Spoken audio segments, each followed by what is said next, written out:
A segunda de Pedro. Capítulo 1. Simão Pedro, escravo e apóstolo de Jesus Cristo, aos que obtiveram uma fé tida por igual privilégio como a nossa, pela justiça de nosso Deus e do Salvador Jesus Cristo. Benignidade merecida e paz vos sejam aumentadas, pelo conhecimento exato de Deus e de Jesus, nosso Senhor, visto que o seu divino poder nos tem dado gratuitamente todas as coisas que se referem à vida e à devoção piedosa, por intermédio do conhecimento exato daquele que nos chamou pela glória e virtude. Por intermédio destas coisas, ele nos tem dado gratuitamente as promessas preciosas e muito grandiosas, para que por intermédio delas vos tornasseis parceiros na natureza divina, tendo escapado da corrupção que há no mundo pela concupiscência. Sim, por esta mesma razão, por contribuirdes em resposta a todo esforço sério, supri à vossa fé a virtude, à vossa virtude o conhecimento, ao vosso conhecimento o autodomínio, ao vosso autodomínio a perseverança, à vossa perseverança a devoção piedosa, à vossa devoção piedosa a afeição fraternal, à vossa afeição fraternal o amor. Pois se estas coisas existirem em vós e transbordarem, impedirão que sejais quer inativos, quer infrutíferos no que se refere ao conhecimento exato de nosso Senhor Jesus Cristo. Porque se essas coisas não estiverem presentes em alguém, ele é cego, fechando seus olhos à luz, e chegou a esquecer a sua purificação de seus pecados de há muito. Por esta razão, irmãos, fazei tanto mais o vosso máximo para vos assegurar da vossa chamada e escolha, pois se persistirdes em fazer estas coisas, de nenhum modo falhareis jamais. De fato, assim vos será ricamente suprida a entrada no reino eterno de nosso Senhor e Salvador Jesus Cristo. Por esta razão, estarei sempre disposto a lembrar-vos estas coisas, embora saibais e estejais firmemente estabelecidos na verdade que está presente em vós. Mas eu acho direito, enquanto estiver nesta habitação, acordar-vos por vos fazer recordar, sabendo que em breve se há de eliminar a minha habitação, assim como também o nosso Senhor Jesus Cristo me indicou. Assim, farei também o máximo em toda ocasião, para que depois da minha partida, vós mesmos possais fazer menção destas coisas. Não foi por seguirmos histórias falsas, engenhosamente inventadas, que vos familiarizamos com o poder e a presença de nosso Senhor Jesus Cristo, mas foi por nos termos tornado testemunhas oculares da sua magnificência. Pois ele recebeu de Deus, o Pai, honra e glória, quando pela glória magnificente lhe foram dirigidas palavras tais como estas: Este é meu Filho, meu amado, a quem eu mesmo tenho aprovado. Sim, estas palavras nós ouvimos dirigidas desde o céu, enquanto estávamos com ele no Monte Santo.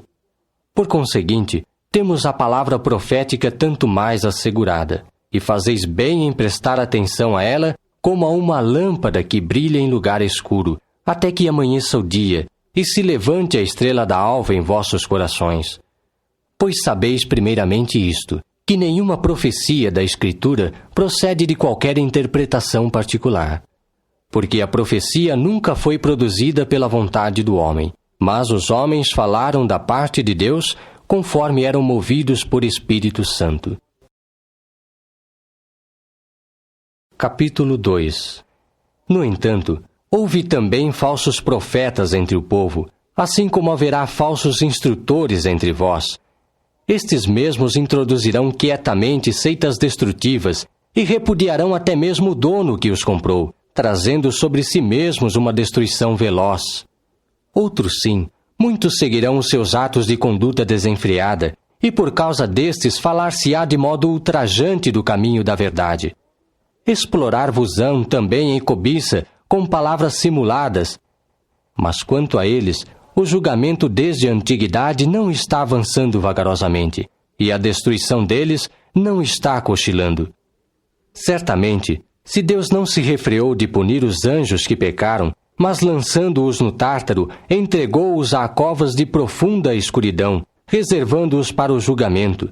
E ele não se refreou de punir um mundo antigo, mas preservou a Noé, pregador da justiça, junto com mais 7, quando trouxe um dilúvio sobre um mundo de pessoas ímpias. E reduzindo a cinzas as cidades de Sodoma e Gomorra, ele as condenou, estabelecendo para as pessoas ímpias um modelo das coisas que hão de vir. E ele livrou o justo Ló, a quem afligia grandemente que os que desafiavam a lei se entregavam à conduta desenfreada, porque esse justo, pelo que via e ouvia de dia a dia, enquanto morava entre eles, atormentava a sua alma justa em razão das ações deles contra a lei. Jeová sabe livrar da provação os de devoção piedosa, mas reservar os injustos para o dia do julgamento, para serem decepados, porém, especialmente os que vão atrás da carne com o desejo de aviltá-la e que menosprezam o senhorio. Atrevidos, obstinados, não tremem diante dos gloriosos, mas falam de modo ultrajante, ao passo que os anjos, embora sejam maiores em força e poder, não levantam contra eles nenhuma acusação em termos ultrajantes, não o fazendo de respeito por Jeová. Mas estes homens, iguais a animais irracionais, nascidos naturalmente para serem apanhados e destruídos nas coisas em que são ignorantes e falam de modo ultrajante, sofrerão a destruição até mesmo no seu próprio proceder de destruição, fazendo a si mesmos injustiça em recompensa de fazerem injustiça. Acham um prazer viver em luxo durante o dia, são manchas e máculas entregando-se com deleite irrestrito aos seus ensinos enganosos, enquanto se banqueteiam convosco. Eles têm olhos cheios de adultério e são incapazes de desistir do pecado, e engodam as almas instáveis. Eles têm um coração treinado na cobiça, são filhos amaldiçoados, abandonando a vereda reta, foram desencaminhados. Seguiram a vereda de Balaão, filho de Beor, que amava a recompensa de fazer injustiça, mas ele recebeu uma repreensão pela sua própria violação daquilo que era direito. Um animal de carga, sem voz, fazendo pronunciação com voz de homem, impediu o proceder louco do profeta. Estes são fontes sem água e brumas impelidas por uma tempestade violenta, e para eles tem sido reservado o negrume da escuridão. Porque proferem expressões bombásticas de nenhum proveito, e pelos desejos da carne e pelos hábitos desenfreados, engodam os que acabam de escapar dos que se comportam com erro. Embora lhes prometam liberdade, eles mesmos existem como escravos da corrupção. Pois todo aquele que é vencido por outro é escravizado por este. Certamente, se eles, depois de terem escapado dos aviltamentos do mundo, pelo conhecimento exato do Senhor e Salvador Jesus Cristo, ficam novamente envolvidos nestas mesmas coisas e são vencidos, as condições derradeiras tornaram-se piores para eles do que as primeiras. Porque teria sido melhor para eles que não tivessem conhecido de modo exato a vereda da justiça, do que depois de a terem conhecido de modo exato, se desviarem do mandamento santo que lhes foi entregue.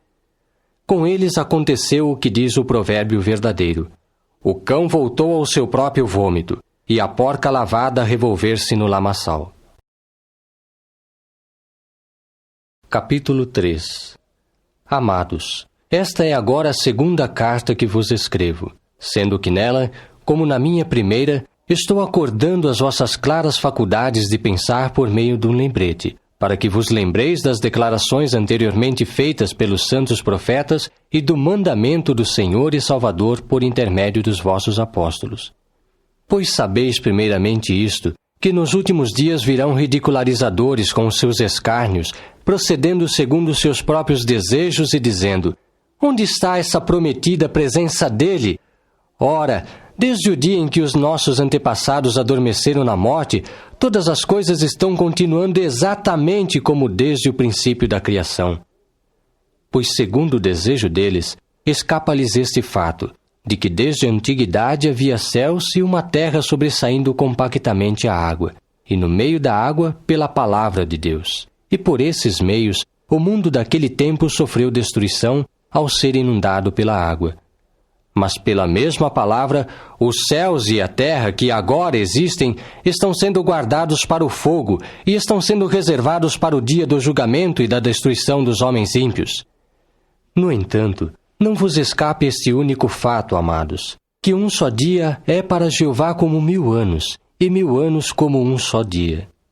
Jeová não é vagaroso com respeito à sua promessa, conforme alguns consideram a vagarosidade, mas ele é paciente convosco, porque não deseja que alguém seja destruído, mas deseja que todos alcancem o arrependimento.